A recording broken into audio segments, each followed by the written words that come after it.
All right, good morning. The Committee on Parole is called to order. It is 8:51. Today is Tuesday, June 10th, 2025. My name is Cheryl Renatza, serving as chair of today's parole panel. And my colleagues this morning on the panel are Mr. Danny Byron and Ms. Carolyn Stapleton. We're seated at DOC headquarters in Baton Rouge, and I'd like to get the staff here. Please introduce yourself for the record. Francis Avenue. All right, thank you. And our first remote location is in Jefferson Parish Correctional Center. Good morning, sir. Would you introduce yourself for the record? You're still on mute.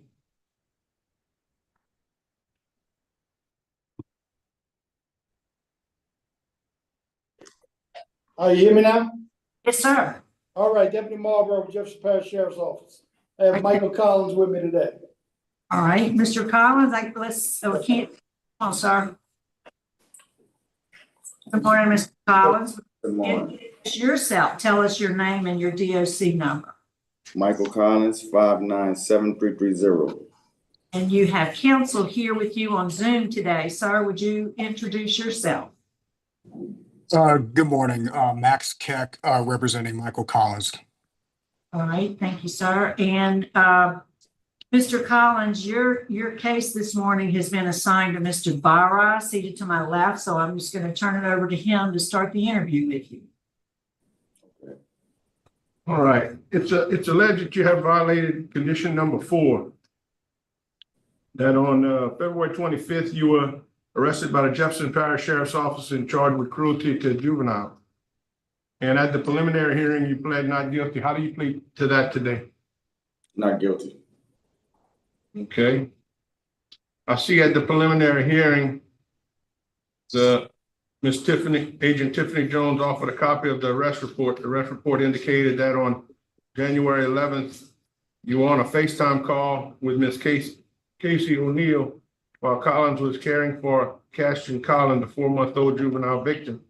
And during the FaceTime call, became very irate due to Caston crying. Mr. Collins screamed at Caston to shut up.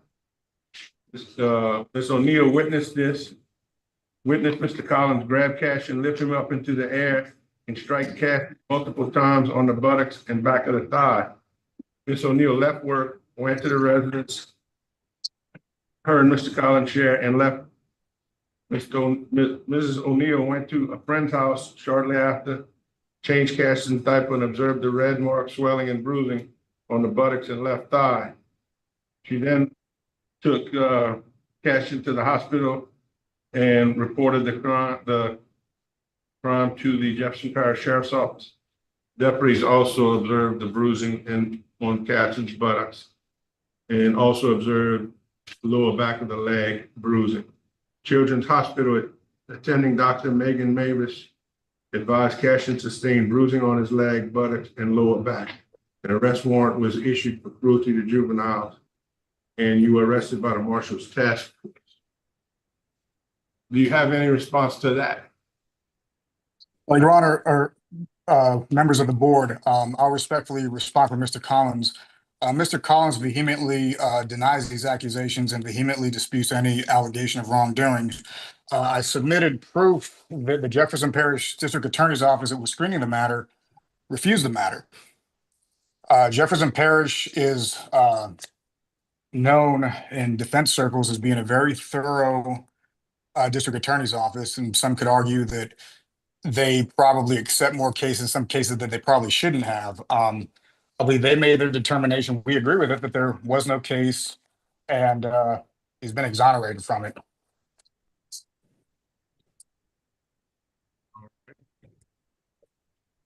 Anything else y'all want to add for condition number 4? No.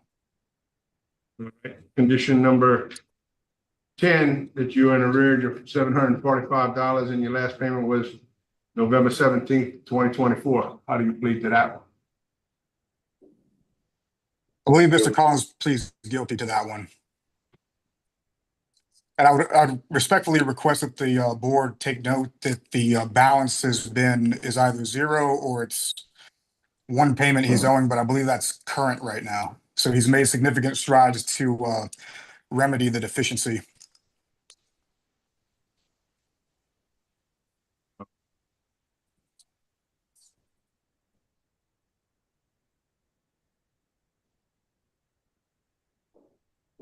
I don't have any questions, any further questions. Mr. Collins, why don't you tell us what happened that day while you're on the phone? Okay, Casey and I had a disagreement which led to a shouting match. She immediately left work. From that point, she had custody of Cashman. Far as I'm concerned, he didn't have any bruises. I didn't bruise him. I would not. I would never do so. There's no greater satisfaction than I get from fathering my son. And I dispute these charges and maintain my innocence. And what is your current relationship with Miss? Is it Kate? Yes, this is my girlfriend. And where is she today? I'm not sure. You were coming up for a hearing today? With the charges being dropped a couple months ago, with no contact, I've been just keeping it clear, level-headed, clear-minded. Okay, so you haven't had any contact since then, since the charges were dropped? No. I don't have any other questions. I would ask the lawyer, Mr. Keck, is there anything else you'd like to say to us? Just I would like to illustrate the fact that my understanding, and I'm kind of new to this parole thing. It hasn't come to my practice, coming more and more as I get older. But my understanding is Mr. Collins has had no infractions as a parolee. He was gainfully employed as a tax preparer. He was doing very good. He was doing good this whole time until this allegation happened. I think Mr. Collins has he's got a lot of potential. I think he loves his son. He wants to be there for his son. He's just doing everything right in life. You know, he had, the initial charge out of St. Bernard Parish where he served his time and everything. I think that was a big learning experience for him. All of my communications with him have been that, he's somebody that's on the right track. I believe, he should have his parole reinstated, and I have no concern in my mind that he's not going to do good and be a contributing member of society. Okay, thank you. I got another question. Why do you think she reported you for doing that? With y'all having some kind of problems in y'all relationship? We had a disagreement. We had a disagreement where her voice got loud, my voice got loud. So it's just, pretty much a couple, day-to-day couple relationship with differences in the relationship. But now you haven't talked to her in months, so pretty much that relationship's over? No, sir, I don't believe so. She confessed, and I would also like to regain our relationship and take care of our son. All right, end of my question. I'd like to call an executive session. We have a motion by Mr. Byra for executive session, second by Mrs. Stapleton. So without objection, we'll be in executive session for a few moments, Mr. Collins and Mr. Keck, to discuss confidential matters. We'll be right back with you. Stand by. Thank you. Yes. Manasa, Yes. Byra. Yes. All right, stand by. We'll be right back.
All right, it is 9:05, and I'll make the motion to return to return to regular session.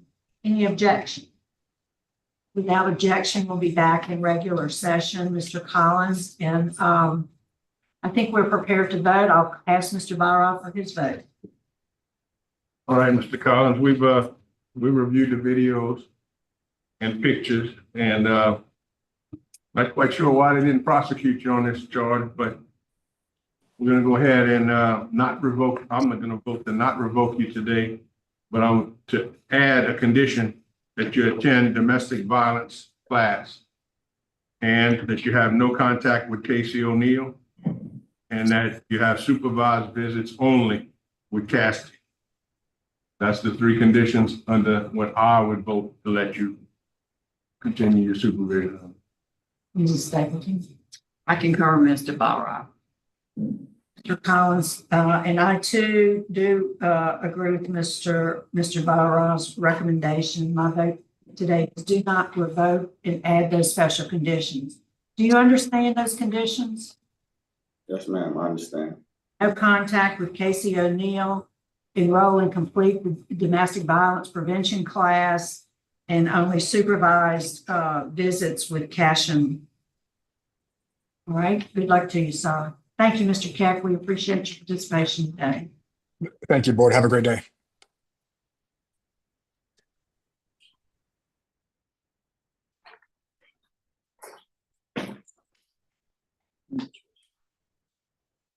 All right, I'm gonna come back with some paperwork.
You all right?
Morning.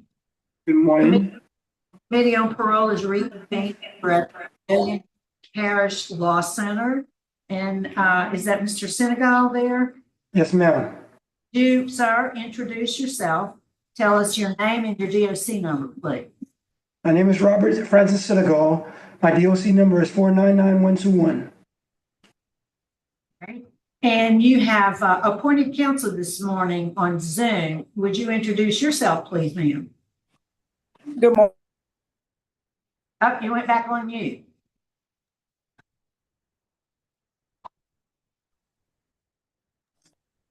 Let's try again. Good Okay. morning. My name is Giovanna Charles Young. I'm from the 15th JDC Public Defender's Office, appointed to represent Mr. Sinagol.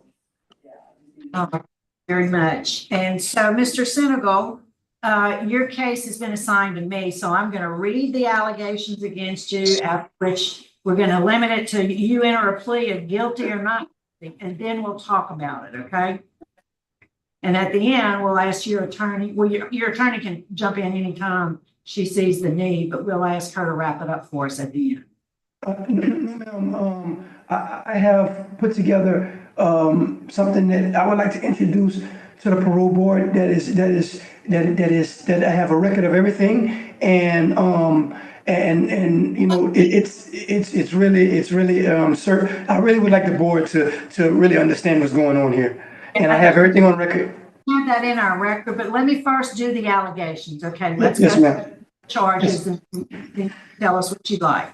Yes, So the ma'am. first, it's alleged you violated condition number 2, and that says you have not reported to your parole officer since your last office visit, February 14th, 2014. How do you plead to violating that condition? All right. Just, you can say guilty or not guilty, and then I'm gonna ask you about it in a minute. All right. I just need you to enter the plea. Guilty.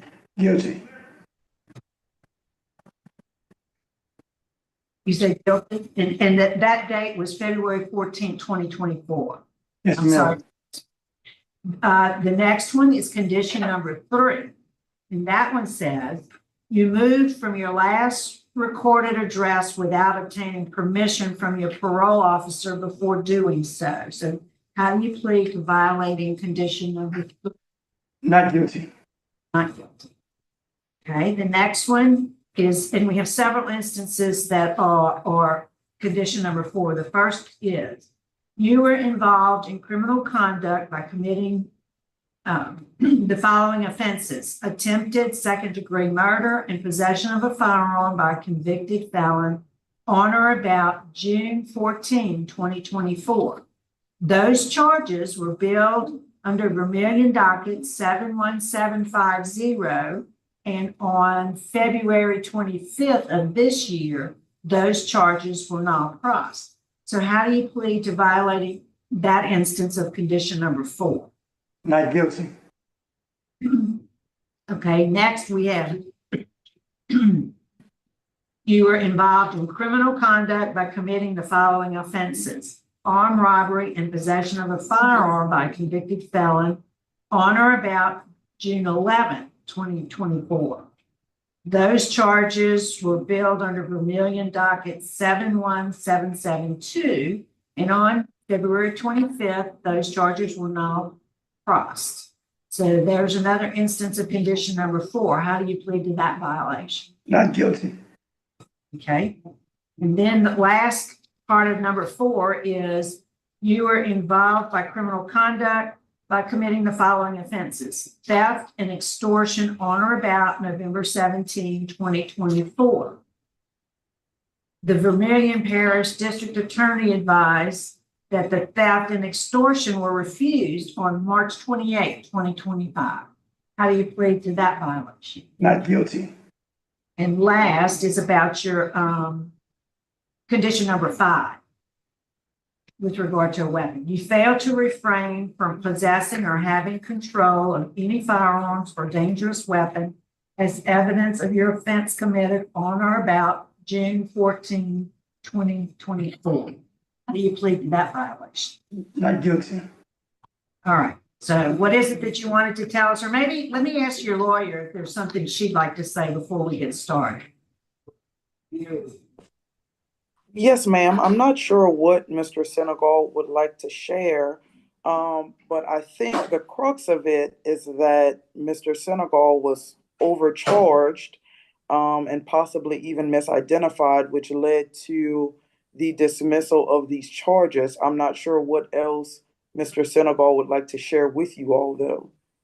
Okay, all right. Well, Mr. Sinagol, what is it you want to share? We do have a lot of documents. You wrote us several letters. We have all that in our record.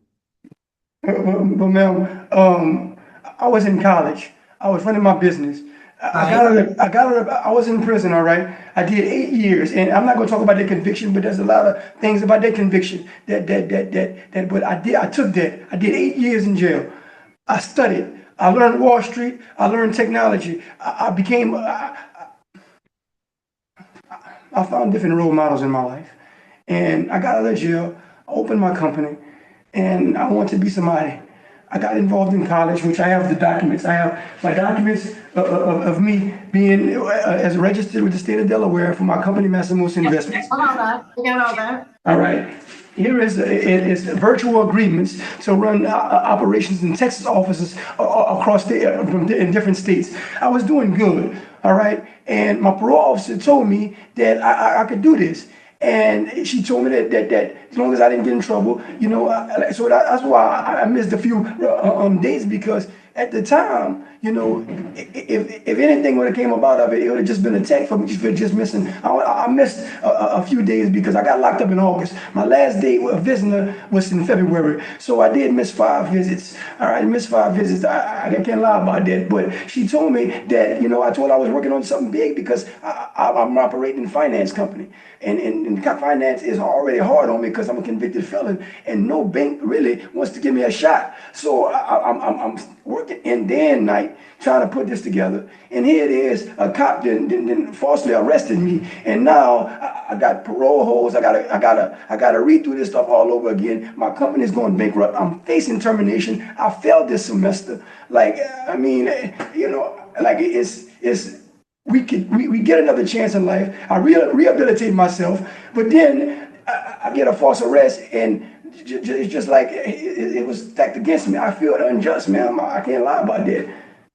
Right. So let me just tell you this. We have a video of your conversation with the officer, you know, during which I think you actually, you know, had a cup of coffee and couldn't find the sugar. But anyway, during that conversation, you admitted your love for a certain female, and y'all were riding around in the car, and somehow or another Trenton was in the car, and that you admitted to that officer that you did have a firearm, and you did admit that you fired it at Trenton. No, I didn't, ma'am. I didn't.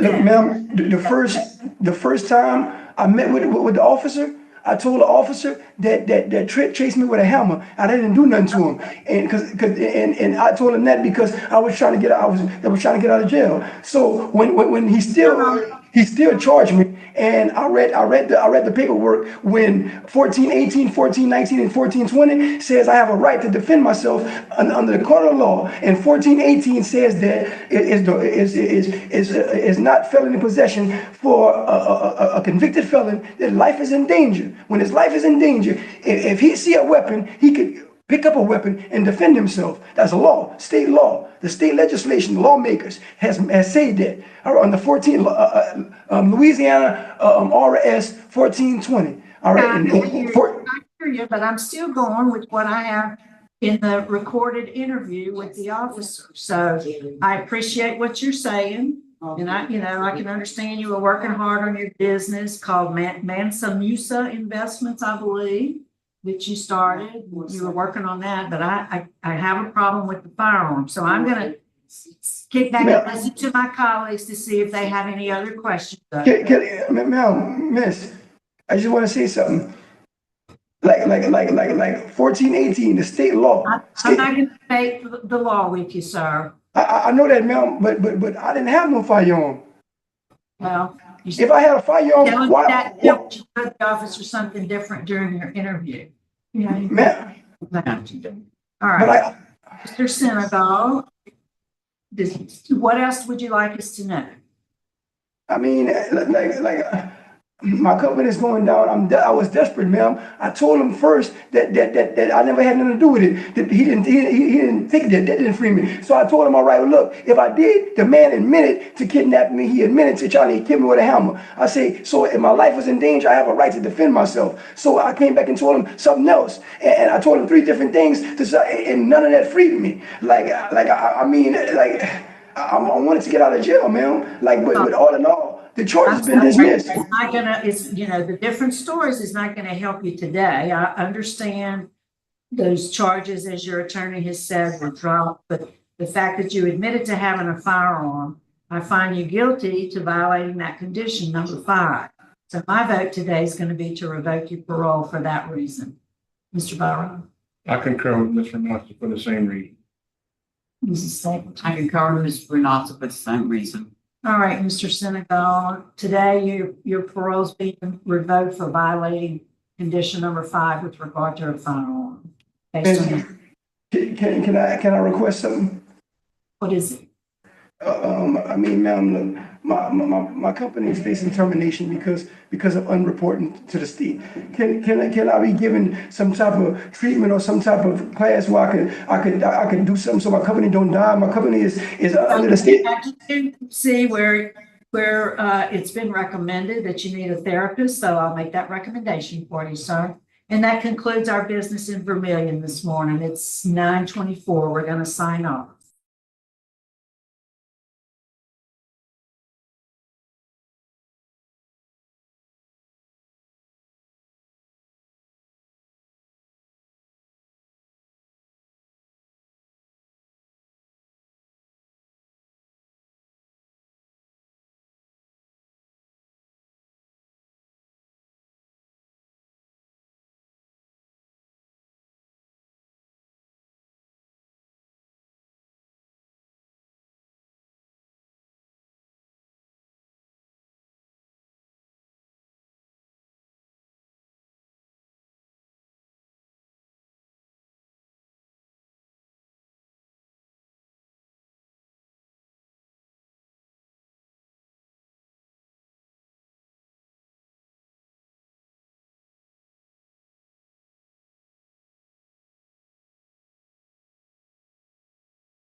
Hello? Hello? Hello? Hello?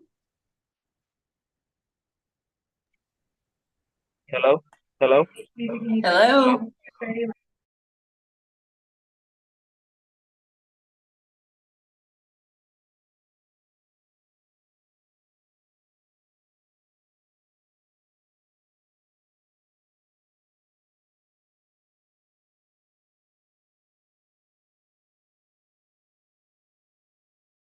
It's y'all muted.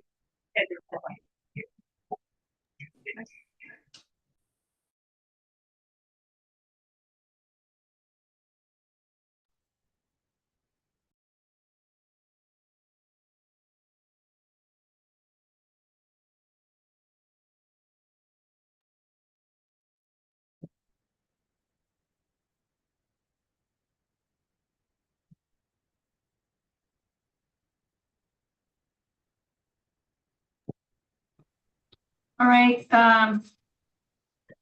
Good morning. The Committee on Parole is reconvening. We are now at Livingston Parish Detention Center. Today is June 10th, 2025. It's 9:28 p.m. And that is that Cortez? Yes, ma'am. Yes. Okay, so with the officer in the room with Mr. Cortez, would you please introduce yourself for the record? My name is Sergeant Jennifer Gomez of Livingston Parish Detention Center Classifications Department. All right, thanks Sergeant Gomez for accommodating today. Mr. Cortez, introduce yourself, tell us your name and DOC number. My name is Madison Cortez and my DOC number is 780-512. Shoot. All right. I can't see Ms. Cortez. There you are. Yes, We have ma'am. somebody else on the phone, and we have joining us by Zoom is Kenneth Self. And he wants to speak on your behalf, and we'll call on him at the appropriate time. Yes, ma'am. So first of all, Ms. Cortez, do you have a parole revocation questionnaire there with you?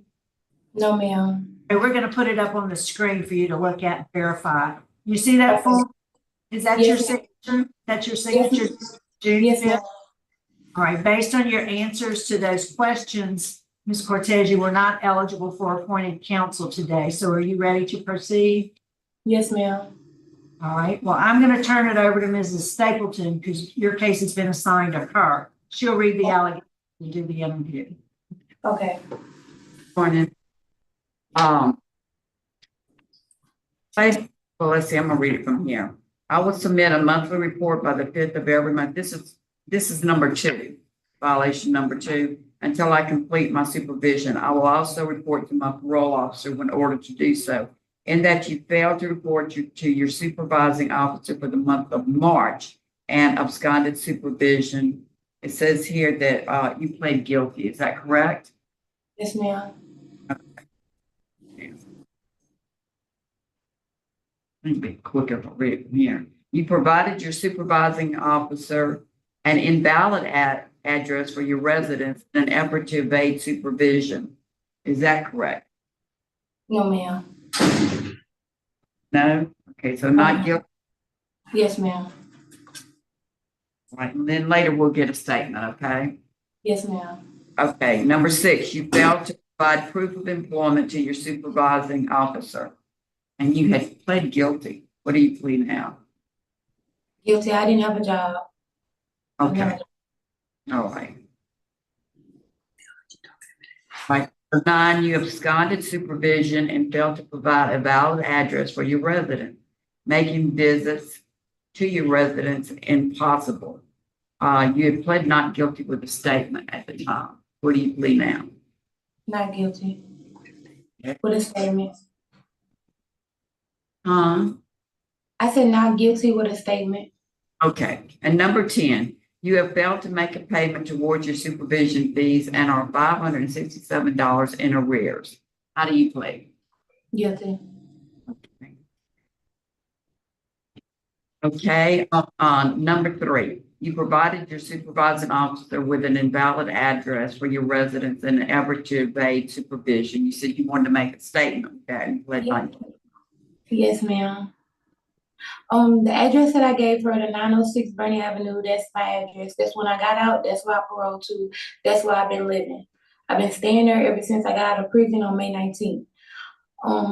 I never been able to get in contact with my parole officer because I would text her, I would call her, and she would not respond to me. I have multiple texts in my phone that I have texted her, and she never responded to me. So I wasn't able to, tell her anything about me moving 2 weeks prior to my arrest because I could never get in contact with her. Okay. All right, and I have that written down here because you gave that statement at the preliminary hearing also. Yes, right, and Yes. Number 9, you absconded and failed to provide a valid address for your residence, making visits to your residence impossible. And that's also not guilty with a statement. Yes, ma'am, because I never met my parole officer. I was on parole for 10 months and I never personally met her. I always seen Mr. Duffy. I never personally met her until the night I got arrested. So when she came and arrested me in my house, I was like, I don't know what's going on because I just talked to my parole officer 2 days ago and she was like, I am your probation officer. And I was like, I don't know you because I never met you before. So I never knew her. So I didn't know who to contact, like, I don't know her personally. I didn't know, she never seen me or none of that, so I didn't really know. But you spoke to her over the phone. Who, were you speaking to this person over the phone or another person? I was in contact with Mr. Duffy. He the one that came to my house. He the one that came to see me. That's the person that I always seen when I went to go check in on the first Thursday of every month. I always checked in with Mr. Duffy. He was always the one at the sheriff's office. And I met her for the first time on the night I got arrested on March 25th. Mr. Duffy was with the sheriff's office, you said? No, I guess he's with probation and parole. Okay, But right. he was always the one that was there on the first Thursday of every month. That's the one I always went and reported to. And, you know, they ask you 3 questions, and then that's who the one I always talk to. Okay, and you haven't been able to make a payment because you didn't have a job. Is that correct? Yeah. Or Yes, you ma'am. job? Okay, I'm gonna go into executive session. Can we hear first from, Mr. Self? Yes. Mr. Self, what would you like us to know, sir? Can y'all hear me? Ken? It might have noise. I'm in the hospital right now. I'm trying to speak on her behalf. Like, I'm saying she don't get in no trouble. That was just a mistake that Miss Court and Miss meeting with her probation officer, but she's been calling her, been texting her, and she never even got in contact with her. The probation officer never made like contact, like, I'm sorry, like they never made she never made it her place to make contact with Maddie, and Maddie was trying to contact her. She called a meet probation officer, then she called Covington probation officer. That's when they told her about the lady that she have now. And and she was when she moved from 906 Burner Avenue, it was like it's not even a mile away. You can walk 2 minutes. It's right there, like next door to my mom. She wasn't never trying to hide. It was just she was just moving too fast. She was just moving too fast. That's all she was doing. And I was like that from begging y'all, can y'all please let her go? I'm being a daddy and a mother now. It's hard on me. And I'm trying to work. I've been trying to work and do everything, and I don't have no babysitters. Nobody help me with the kids. I did this the first year, and I'm doing it again, and I don't have no help. She don't get in no trouble. She really don't. It was a big mistake. That's all. What's your relationship to her? You're the I'm the father. I'm you're her the father of y'all's boyfriend. child. Okay, and y'all are together? Yes, ma'am. You're at work today? No, I'm in ICU. I'm in the ICU at the hospital with my grandfather. Oh, I'm sorry. Well, thanks for taking the time to step out and speak to us. We appreciate it. All right.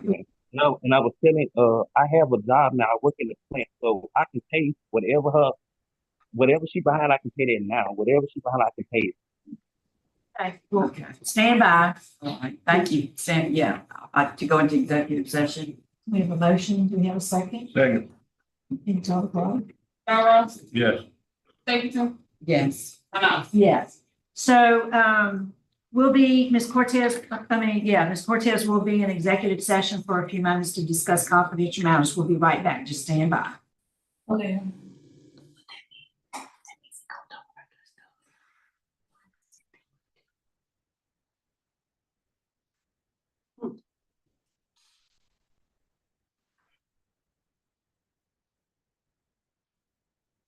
He got my kid.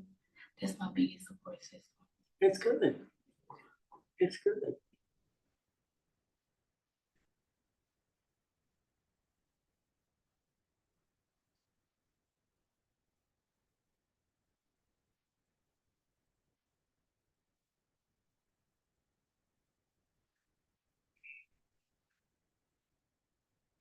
I thought he was gonna miss it because he didn't know what to do. Taking to see him. It's great. Well, let's see. Let's hope it works out. I don't never know what they're gonna do sometimes, but I try to guess and be wrong. Okay, I hear you. That's my arm. I gotta change my insulin card. Listen. You got diabetes. Mhm. Yep, my pancreas just decided to quit working. I've never been diabetic before. I've only been diabetic since 2002, so 22 years. Pancreas is the organ in your body that produces natural insulin to break down the sugars that you eat and carbohydrates and use them for energy.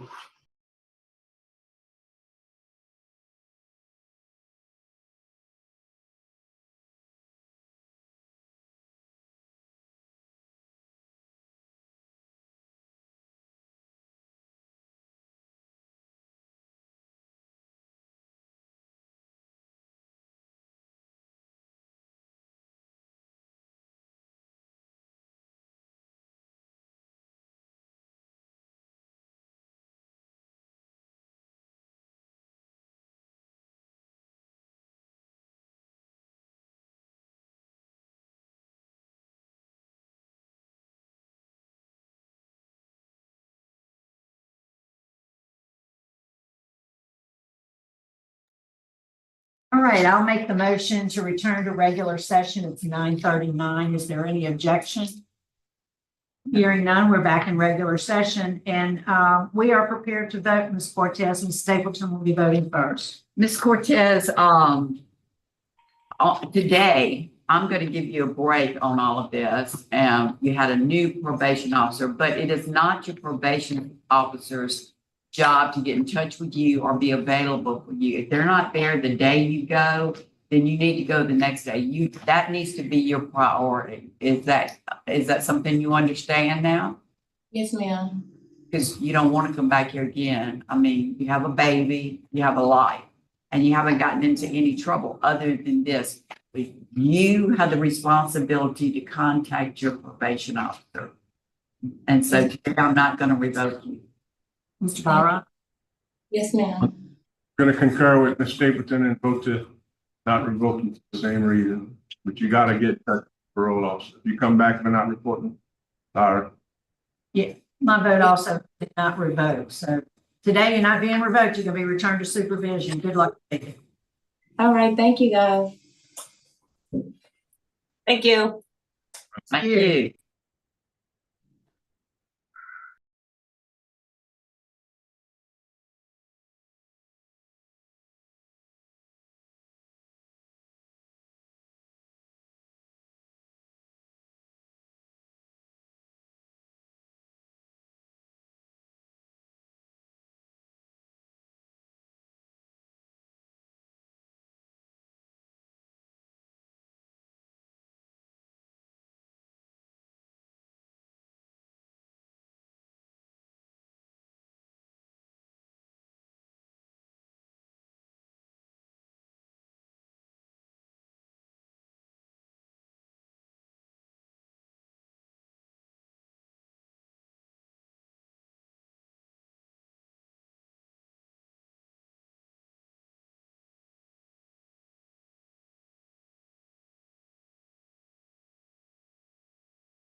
All right, the Committee on Parole is reconvening. We're at BAYOU Correctional Center.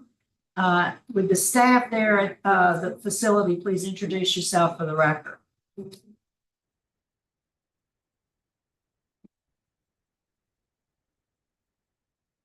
Mr. Weber, do you have any staff there with you? I'm getting it. I'm Troy Weber's mother.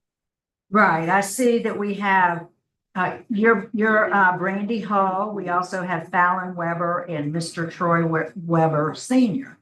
I'm trying to get the folks at Bayou Cheek to turn the camera on and introduce themselves for the record.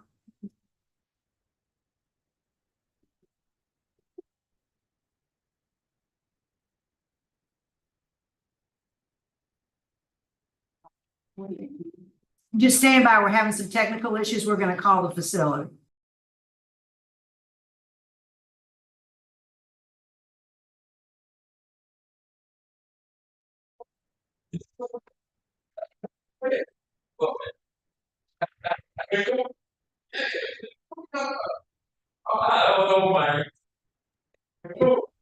There you are. We're having trouble seeing you. Would you introduce yourself for the record at Bayou Cheek, please, staff? Good morning. My name is D'Angela Bunn at Bayou Correctional. All right, thank you. And we have Mr. Troy Weber is our case there today. Sir, would you come on in? You can go ahead and can he have a seat? Or just stand there. I can see you well right there. Perfect. Yeah. Would you, for the record, sir, introduce yourself, tell us your name and DOC number. Troy Weber, my DOC number is 784056. All right, and I acknowledged you have some folks here who want to speak on your behalf. Your mother, Brandy Hall, your sister, Fallon Weber, and your father, Mr. Troy Weber, seniors here, and they want to speak for you, and we'll ask them to do so in a minute. Also joining us by Zoom, representing the victim, we have the victim's mother and father, and Mr. David Miller will be speaking at the appropriate time. We'll ask for his comments. First, let me read some identifying information into the record, Troy. You are classified as a first felony offender. You're currently serving a 6-year sentence. You were sentenced in Webster Parish, November 27, 2023 for molestation of a juvenile. Your parole eligibility date, June 10th, 2025. You don't earn good time. And your full term date is July 20th, 2028. Is all that information correct? Yes, ma'am. Right. So your case has been assigned to me, so I'm going to take the lead and just ask you first to tell us, how did you find yourself in jail? What did you do? Why do you think we should grant your parole today? And I messed up. I know I did, but I've been working on myself mentally and everything, and taking the little classes we had on the tablet when I was in the normal dorm. But I'm also a trustee, and I work in the kitchen and help provide and do what I can do for everybody here. So what's the programs you've been? You say you're taking some programs. What programs? I was doing the anger management. I was started on parenting, and I took in one and passed it for mental health. Did you complete, what was the last one you mentioned? Mental health. It was called I think Art for Anxiety and Mental Health. Did you finish that one? Yes, ma'am. All? Ma'am? Finished all of those? I finished the last one. I didn't have time to finish the other ones. So you finished the mental health one? Yes, ma'am. All right. Well, before we continue with our interview, I'd like to hear from the folks that want to speak on your behalf. So first, could we hear from Ms. Brandy Hall, please?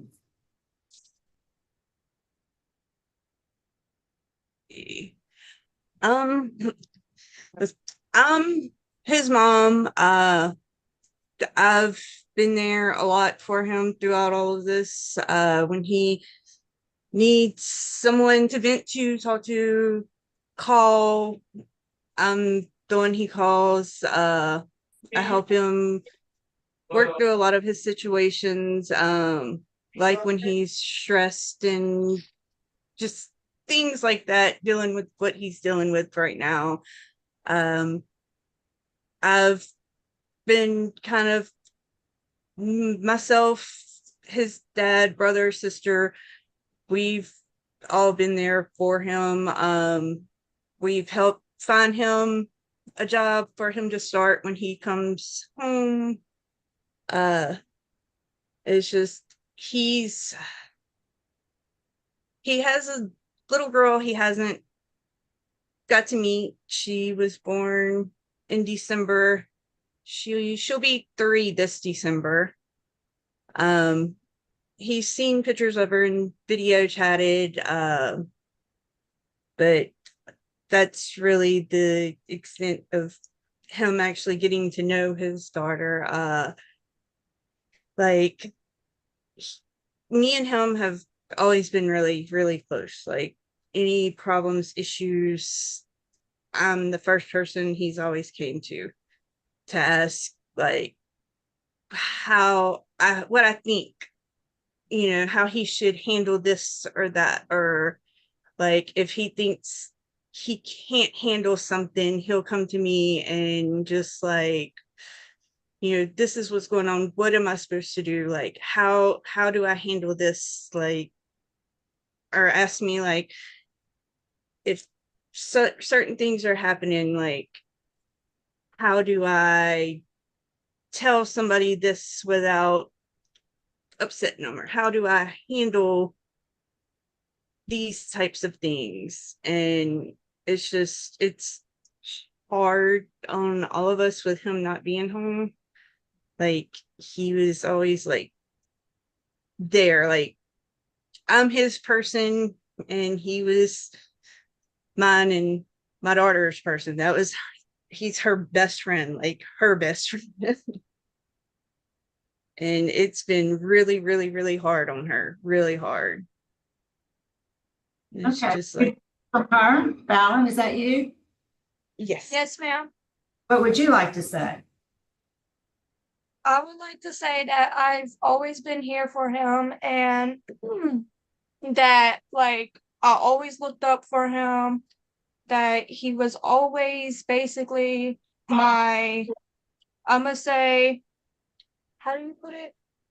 How do you put that word? Which word, baby girl? Basically I looked up like Mentor type. like mentor. Is that how you say it? Yeah. Mentor type of person. I always looked up to him and he was always there for me, and brother and sister always there for each other 24/7. Well, thanks for speaking with us today. We appreciate hearing from you this morning. And I think we have Mr. Troy Senior.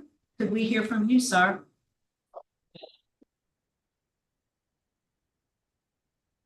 Yes, hello. Hello. Go ahead, sir.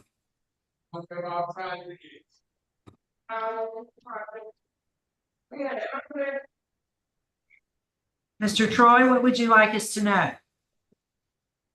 I mean, I try to be there as much as I can for him.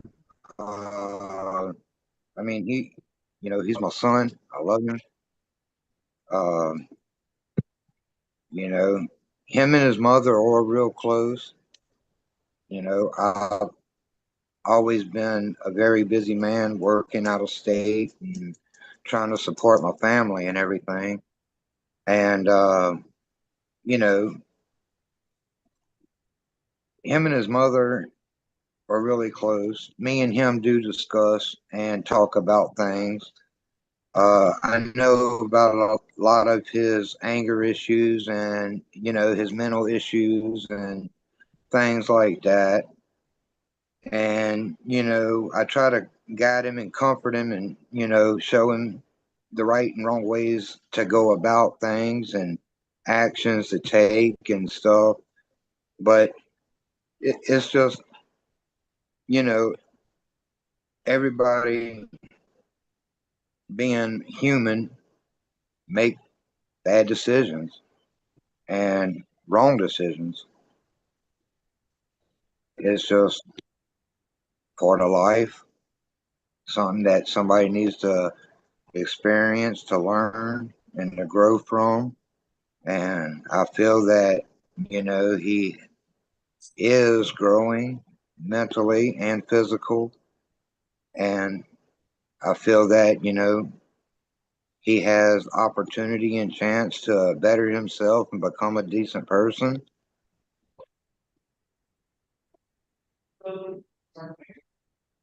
Yes, sir. Thank you. We appreciate hearing from you. Thank you so much. Now we'll hear from the victim's family. Mr. Miller, we'd like to hear what you have to say.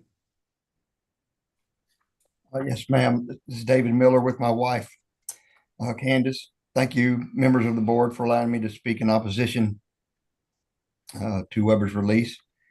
I will not take much of your time. I've been under the impression that Mr. Weber would not be eligible for release until my girls were out of high school, as this is what the DA and I spoke of. And that would be around June 28, I believe, what was quoted by him. Weber did not just make an oopsie, make a mistake, if you will. He's attracted to children. When he violated my daughter, he was twice her age, 24, and she was 12. Make no mistake, he's a predator. He uses employment to find targets, a bowling alley where children were abundant.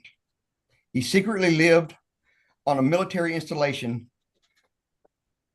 where he had many children living around him, to include my children.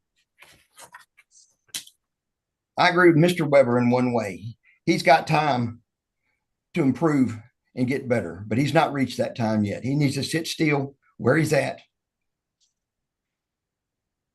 for a number more years.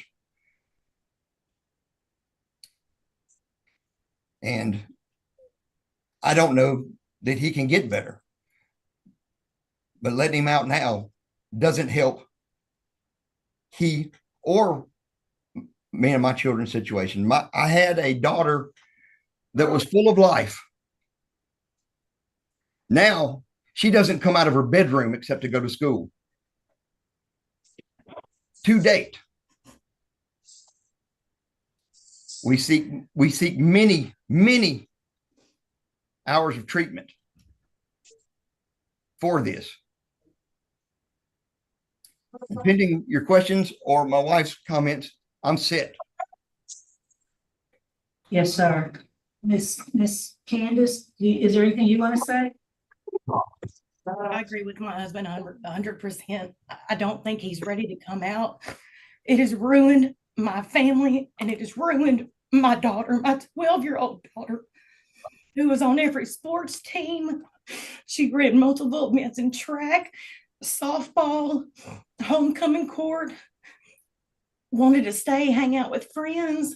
She doesn't leave her room. She's scared to stay the night with people anymore. It has ruined her. And I plead with y'all to let him stay in there. Thank you both for sharing those feelings with us. So, Troy, how long? Your sentence was 10 years, is that right? And all but 6 were suspended. So, how long have you been in jail?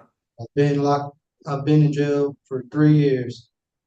I was 22 when I got incarcerated. I'm 25 now. You've been there the whole time? No, ma'am. I got shipped here last year and became trustee and started working. So, you were at Bayou Dorcheat. You're now at Bayou Correctional, right? Yes, ma'am. I'm at Did you Bayou Corrections. sex treatment? Ma'am? Did you do any sex offender treatment? They put me in the classes when I was in Dorcheat, but they shipped me over here. Did you do any awareness classes? I wasn't able to do any of them because they shipped me over here. And they don't have it there? we're limited to classes over here. And the dorm I'm in the work release and trustee dorm. I can't get on the class as part of the tablet no more. So I just work from 6 in the morning to 9 at night. In the kitchen, you said? Yes, ma'am.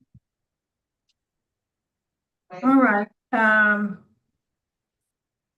don't have any other questions. I think that both your family and the Miller family gave you some good information, and the record is quite extensive on the crime itself. I won't go into those details. So I'll ask my colleagues, any questions? I don't have any I don't questions. see any questions, Mr. Weber, so we're prepared to vote. I'll be voting first, and I agree with the Millers. You haven't had appropriate treatment, in my opinion, to give you the tools not to reoffend in this way. My vote today is going to be to deny you parole today. Mr. Byron? I also am going to vote to deny parole based on the victim opposition, the age of the victim, and a strong law enforcement opposition. Mrs. State? I concur with both Mr. Barra and Ms. Reed. So today it's a unanimous vote, Mr. Weber, that your parole has been denied. Good luck to you, sir. I want to thank the folks at Bayou for helping us out today. We're going to sign off at 10:02. All right.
Yeah.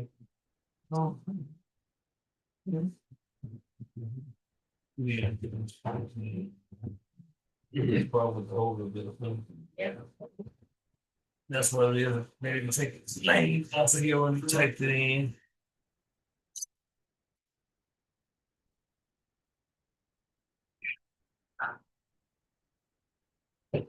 Sir, are y'all there?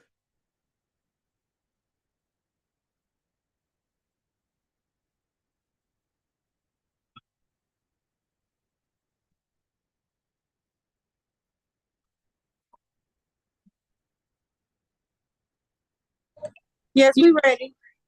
Yes, that's not Marcus Hand. It's Frederick Williams. It was a misprint of the name.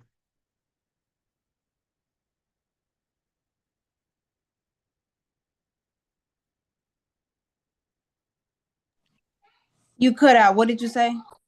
The name on the call was Yoshine.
All right, good morning. We are, the Committee on Parole is reconvening at Caldwell Correctional Center. It's June 10th, 2025 at 10:14 a.m. And we have before us Mr. Williams. Good morning. Yep, your device is on mute. Can you get them to unmute it for us?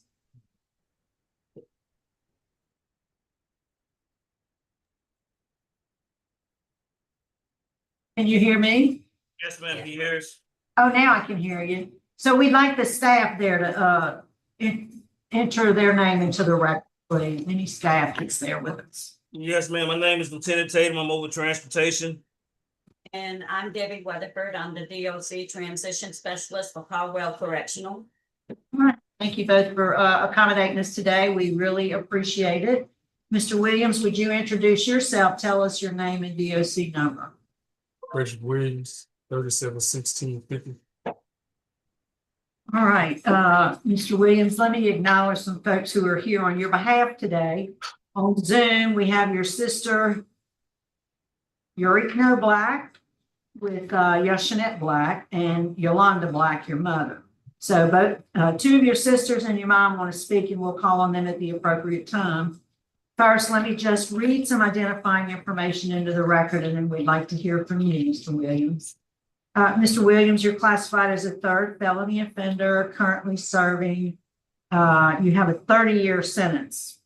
You have various sentencing dates, May 18, 2006 in Ouachita Parish, armed robbery in also Ouachita Parish, theft in 2004, Caddo sentencing date in originally 1996, possession of cocaine. You were revoked twice on that.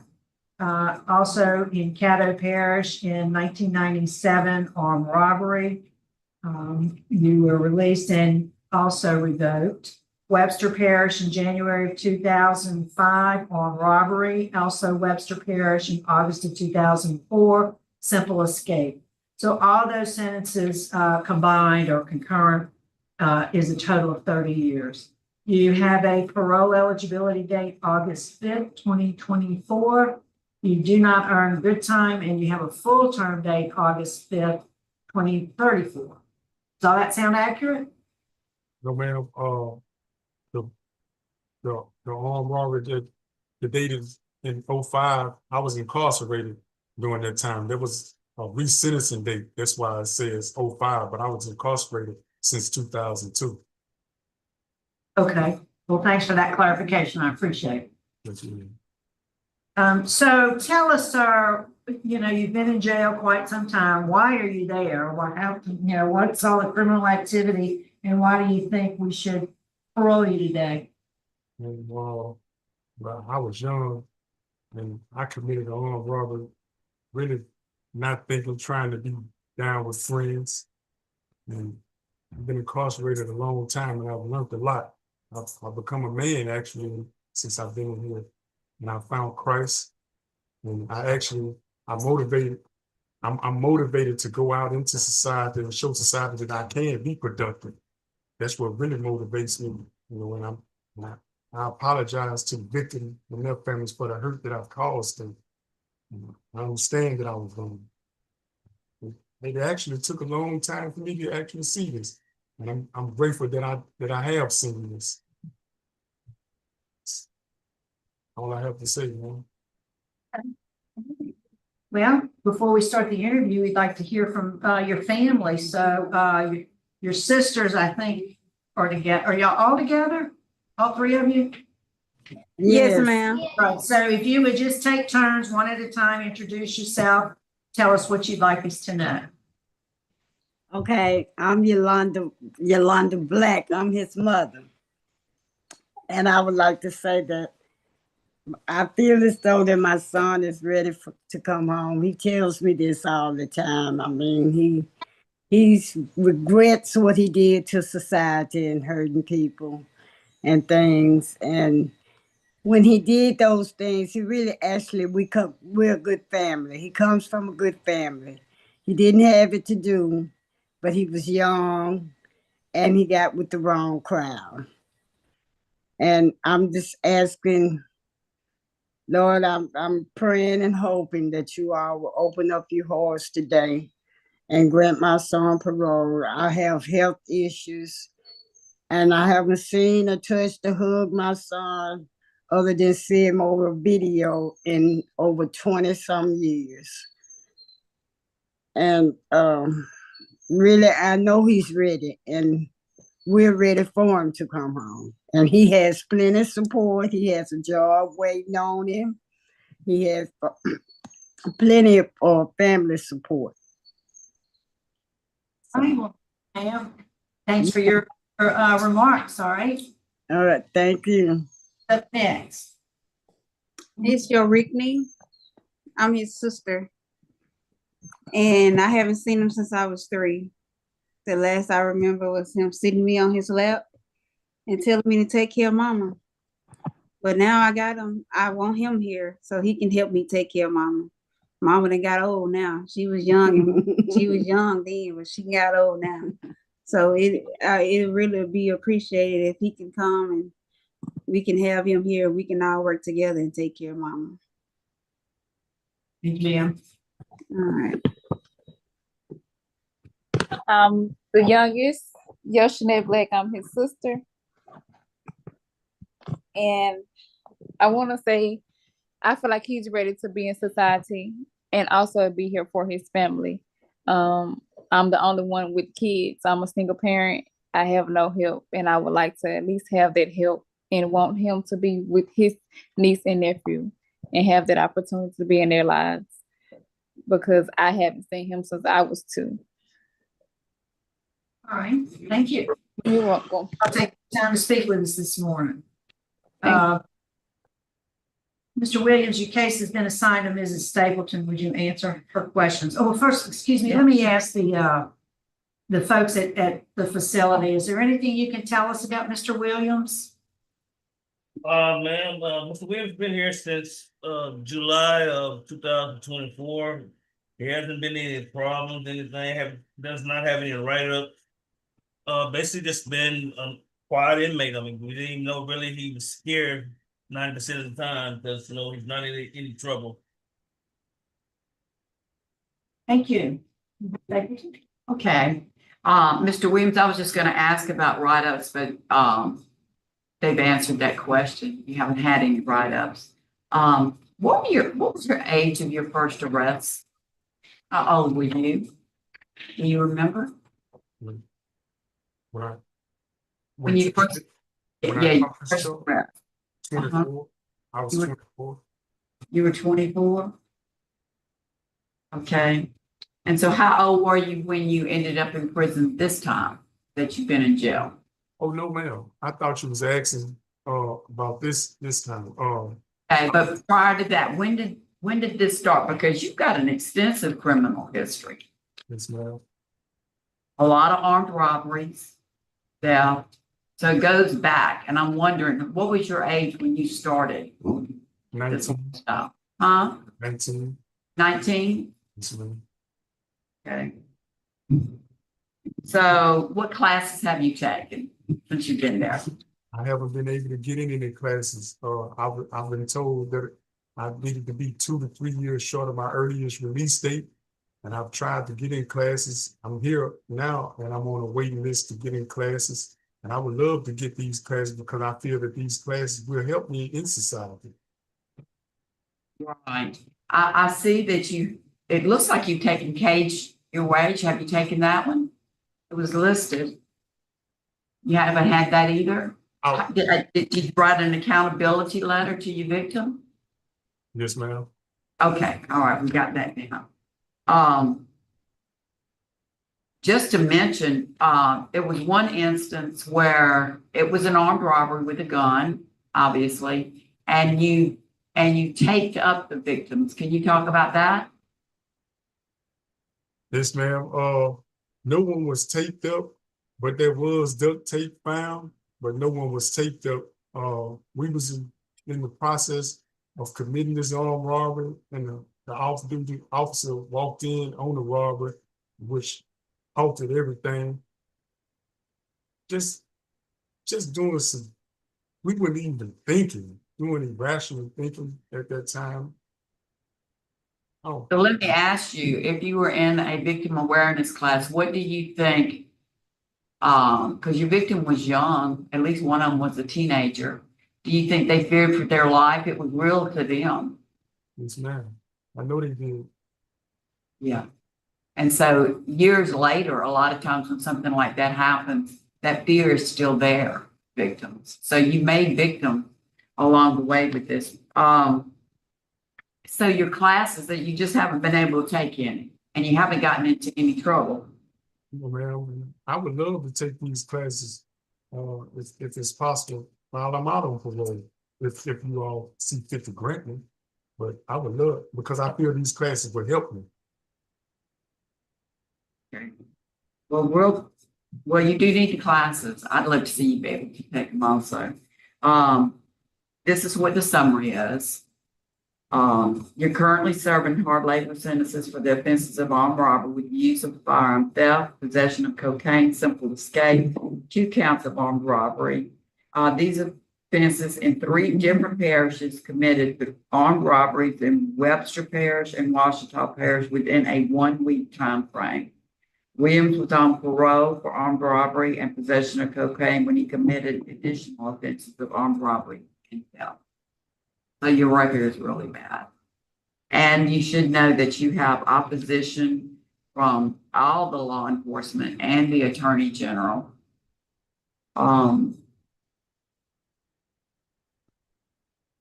So, and you were revoked several times already when you were on parole. But I'll turn it over to anybody else that has a question. I see it says that one of these armed robberies, shots were fired. What was going on with the shots fired? No shots was fired when the armed robbery was. Ever? No, sir.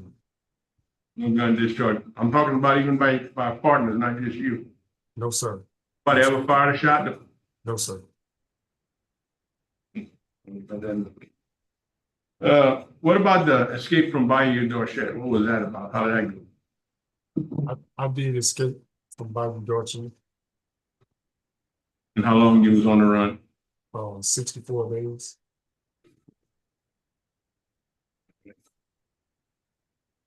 I don't have any more questions. So what do you do there at the facility? I'm confined in the dormitory, and I just read books and lay in my bed and watch TV. There's nothing else for me to do. I've written the staff to try to get in classes, and I'm on the waiting list. I don't know what's gonna happen. Yeah, which classes have you specifically asked for? Whatever classes that I can take, ma'am. I've just written and asked, can I be placed in classes? It wasn't a specific class. I've asked for thinking for a change, but other than that, I haven't been able to get anything. And Time, right? Because of the amount of time you got? ma'am, yes, ma'am. His risk level is low. So he will be at the bottom of the Right. hole as far as programming.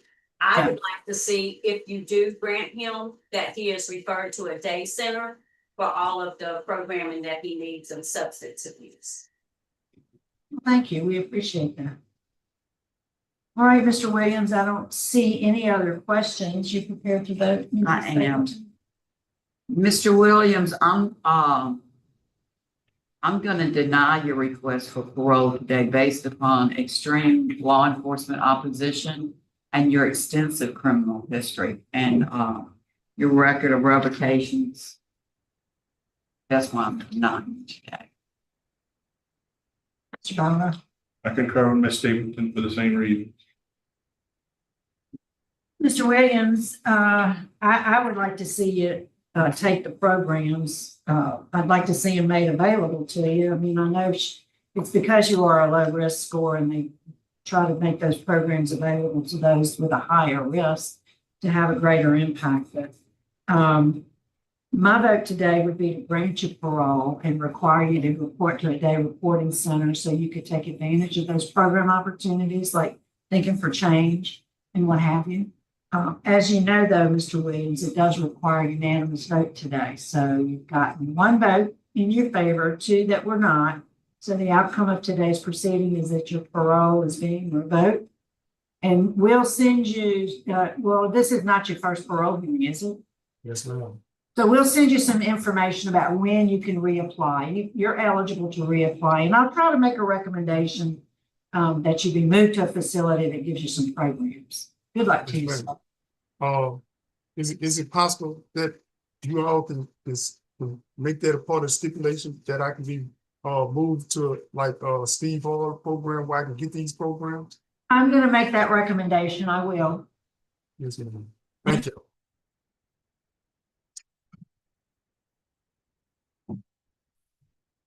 All right.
All right, Mr. Palmer, Yes, ma'am. you joined us early and we're just now getting to you. Yes, ma'am. So we are reconvening. We're at LaFourche Parish. It is 10:37 on June 10th, 2025. You have any staff member in the room with you? Yes, ma'am. Hi, would you introduce yourself, please? Yes, ma'am. My name is Sergeant Kimberly Chamberlain. All right, Sergeant Chamberlain, thank you so much for accommodating us today. Yes, ma'am. All right, Mr. Lynn, would you introduce yourself? Tell us your name and DOC number. My name's Hunter My name's Palmer. Mr. Palmer. I apologize. Yes, ma'am. My name's Hunter Palmer, 624-628. All right, Mr. Palmer, you're classified as a third felony offender. You're currently serving a 3-year sentence for as a habitual offender possession of methamphetamine. Your parole eligibility date was January 10th of this year, and you have a good time date, April 30th, 2026. All that sound right? Yes, ma'am. All right, so your case has been assigned to Mr. Barra, so I'm just going to turn it over to him, and he'll hear your statement and have some questions for you. Yes, ma'am. All right. First off, I'm looking at your case, and basically looks like you were originally put on probation, but then you absconded supervision and didn't sign up for probation, and then got revoked for it, and that's why you're doing your time now. Is that correct? Yes, sir. That is correct. Had a chance on probation, but you didn't do too good. Details of the case: the officer just saw you in a parking lot with no license plate, and next thing you know, found some marijuana and meth. Yes, sir. That's correct. So far, you've had 6 prior periods of probation, and 3 of them were revoked. What's the problem? Why do you have so much trouble finishing a probation? Honestly, sir, I've had a problem with addiction for a long time, and it wasn't until I come here where I actually had to sit down and I took classes to help give me the tools and the knowledge I needed to get past where I was at, and I feel that I've gotten there.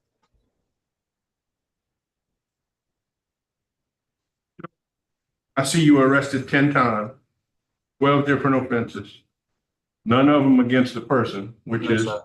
like to see that. But I'm still hung up on why didn't you go to drug court? You said you have an addiction, you need help, but you had the chance. They ordered you to drug court and you just didn't go. Yes, sir, because That a little better. Sir?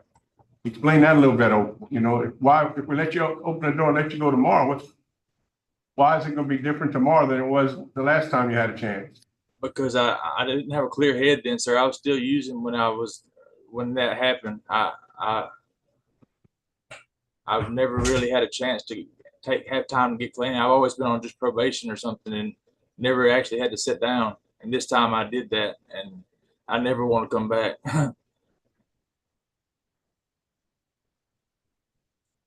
Okay, I'm gonna give you one more shot to try to explain it to me better. Why should we believe you will go to the drug treatment if we release you today? Give me a little bit more than I got a clear head. Because I've bettered myself, and I'm never going to come back to this. I don't want to live this life. I want to do better. I'm going to do better. And you've been incarcerated for 1 year? Yes, sir. 1 year and 3 months. All right. And where do you plan on living if we would release you?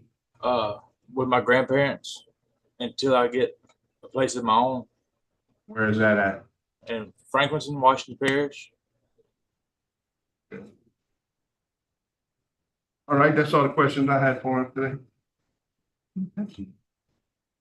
So in Washington Parish, is that where you got in trouble? Yes, ma'am. And so you're going back to the same neighborhood, so to speak? Yes, ma'am. Going back to where my family's at. What did you learn in your class, you said? What are you supposed to I learned the tools and the ways to just avoid the people I was around, how to prevent me from going back to the same stuff, how to do better. I mean, I've taken nine different classes. Good for you. You know, we probably should have put you in jail the first time. Yes, ma'am. I kind of, it probably would have been better that way, to be honest. Yes, You ma'am. love- All right, you got anything else? Sergeant Chamberlain, is there anything you can tell us about, Hunter? He's really an asset to here. We have no problems. We have no disciplinary with him. He obtained a job at a very good shipyard, Thomas E. Main Yard in Homa, and he's working and he's just doing everything he needs to do. He doesn't get in any trouble. We've had no problems out of him. Good. Here. Here, thank you. Yes, ma'am. So are you on work release? Yes, ma'am. I'm sorry if I don't talk good. I get nervous. Okay. What you gonna, whenever you go home, you got a very short sentence, what are you gonna do? Work wise, where you're gonna work? You can't keep the job you got? No, ma'am. I'm gonna go back to Grand Isle Shipyard in Franklinton. That's where I was at a while before I started messing up, and secure my job back there. All right. But while I'm sorry, Go ahead. but Go ahead. while I'm trying to get my job back there, I'm gonna be working for my family we have a car lot. Just in the meantime, until I get my job back at Grand Isle Shipyard. All right, I don't see any other questions. I believe we're prepared to vote. We'll ask for, Mr. Byron. All right, I'm gonna go ahead and, grant you parole conditional on completion of an approved DOC substance abuse program before you walk out the door. Yes, sir. Now, we're not gonna give you the benefit this time of walking out and then going. We don't want you running into anybody that's gonna derail you and make you make a bad judgment. So we're gonna grant you parole, and when you complete the recommended DOC approved program while incarcerated, then you go. Yes, sir. Mrs. Stapleton? I concur, Mr. Byron. As do I. So today, sir, you got some work to do. You got to do the substance abuse program, and then you'll go to your grandparents' house. Stay out of trouble. Yes, ma'am. Thank you. Good luck. How do I find out what? I'm gonna let him know. I can do that here. Huh? Yes.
Yeah.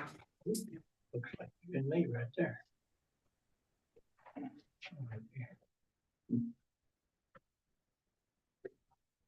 Hit him with the shower. What's that? No, I'm talking. I'm sorry. Please.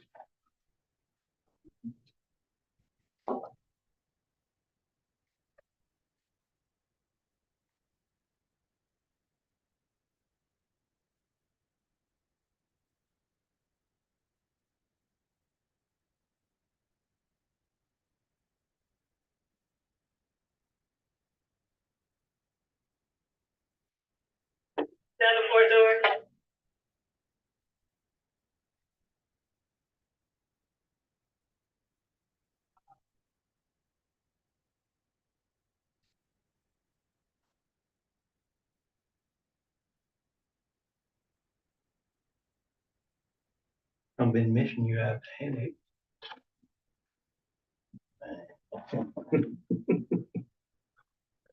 Been missing a lot of things at that age. Yeah, I don't know what to do.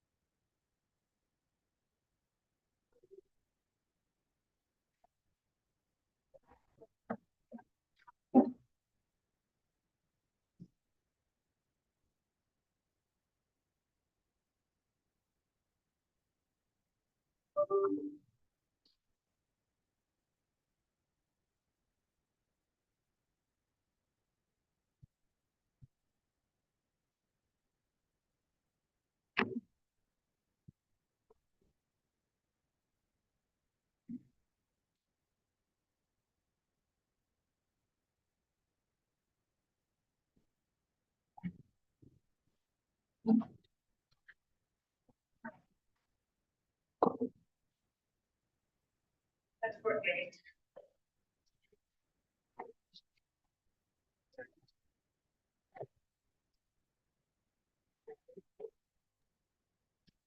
All right, good morning. The Committee on Parole is reconvening. We're at Morehouse Parish Jail Annex. It is 10:54 on June 10th, 2025. Good morning. Would the officer in the room please introduce yourself for the record, please? Good morning, ma'am. My name is Warden Quentin Douglas. All right, Warden Douglas, thanks for accommodating us today. We appreciate it. I know you have a lot going on today, so. Yes, ma'am. All right, Mr. Lynn, would you introduce yourself? Tell us your name and DOC number. Jerry Lynn, 633060. All right, Mr. Lynn, let me read some identifying information into the record. You're classified as a first felony offender. You have a sentencing date there in Morehouse Parish, May 21st, 2015 for carnal knowledge of a juvenile and indecent behavior with a juvenile. You received a 10-year and 5-year sentence. Those are running consecutively, so you're serving a 15-year sentence. And your parole eligibility date was November 21st, 2018. You don't earn good time, so your full-term date is May 25th, 2027. Is that information correct, sir? I believe it is, yes. All right. Mr. Lynn, your case this morning has been assigned to Mrs. Stapleton, so I'm going to turn it over to her so she can hear from the warden and take your statement and start our interview. Mrs. Stapleton. Okay, Mr. Lynn, I'm going to ask you, what happened that caused all these charges? There was a date that this child came to visit you. I want you to start from that and tell me what happened. Oh, that's been a while back.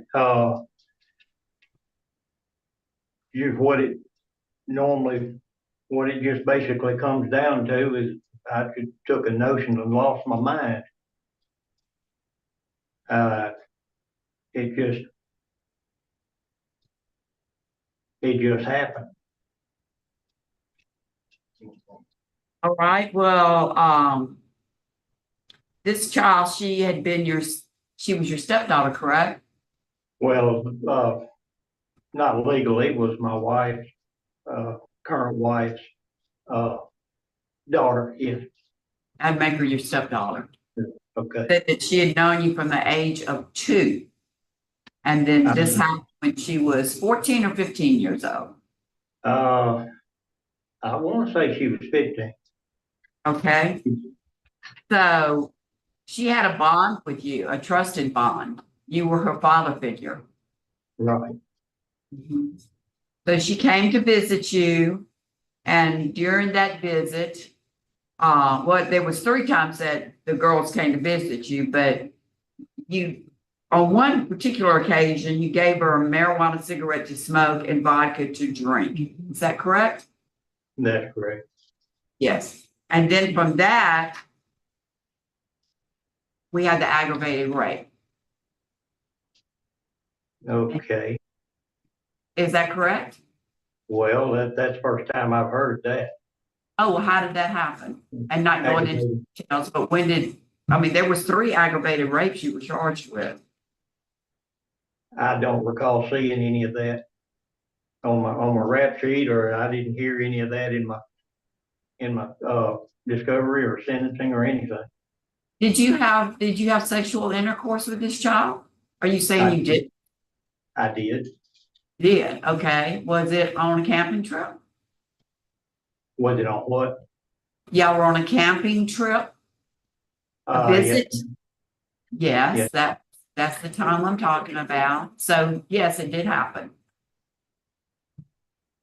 Right. Okay, and then when you were interviewed, you victim blamed the child. You said she came on to you and you weren't going to turn it down. But now this is after you gave her vodka and a marijuana cigarette, which was illegal too, because, you're not supposed to give children vodka and a marijuana cigarette.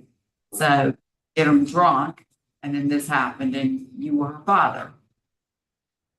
Right. Okay. So from that, we come forward with, you were eventually charged with, let's see, the 3 counts of aggravated incest, but 15 counts of indecent behavior, 7 counts of carnal knowledge, and all of that was pled down to 1 count of carnal knowledge of a juvenile, and you were sentenced to 10 years.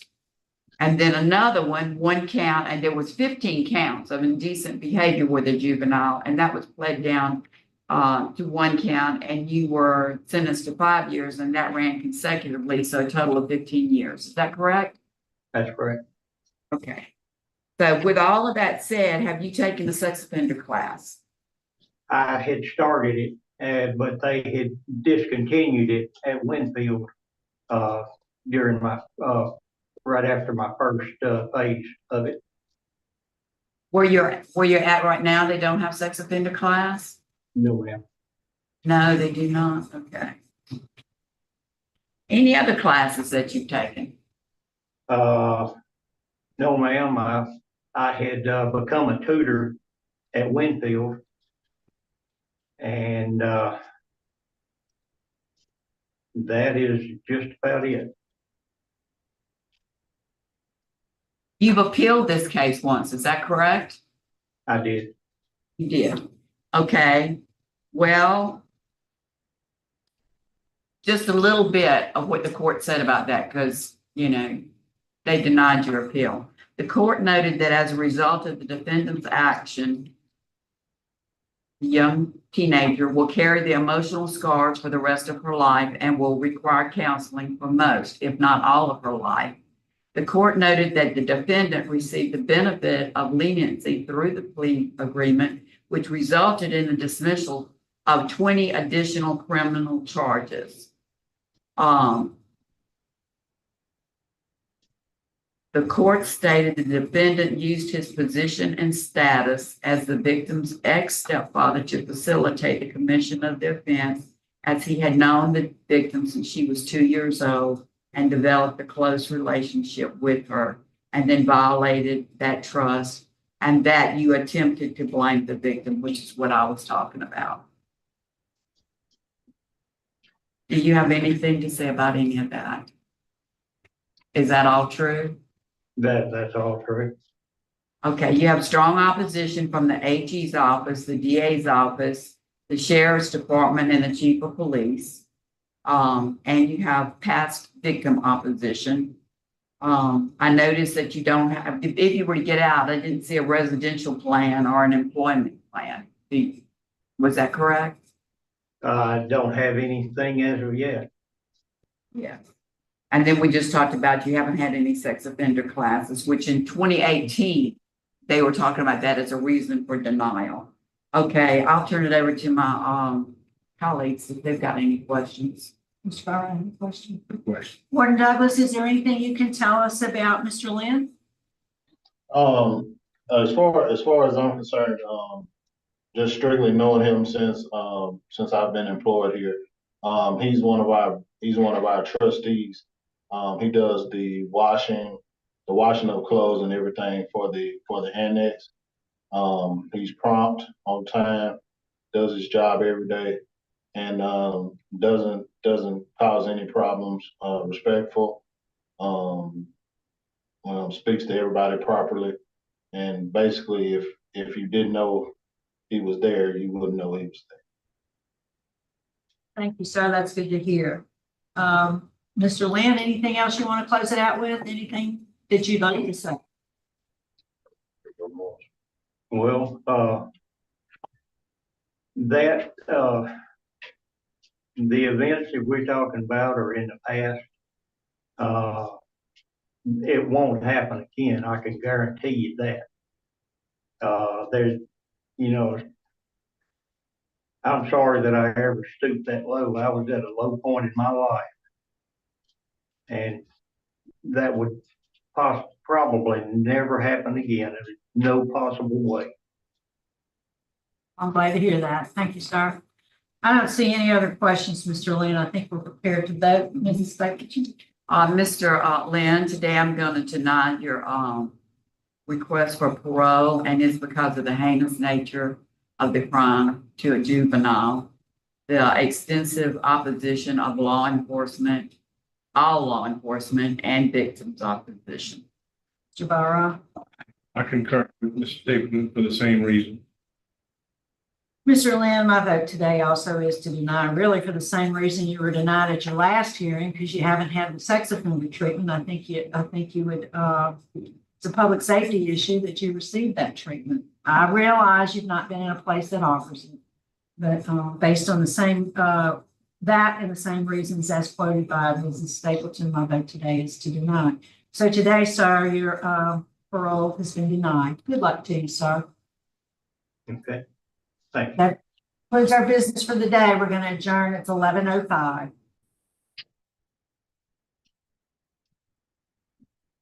Just that easy.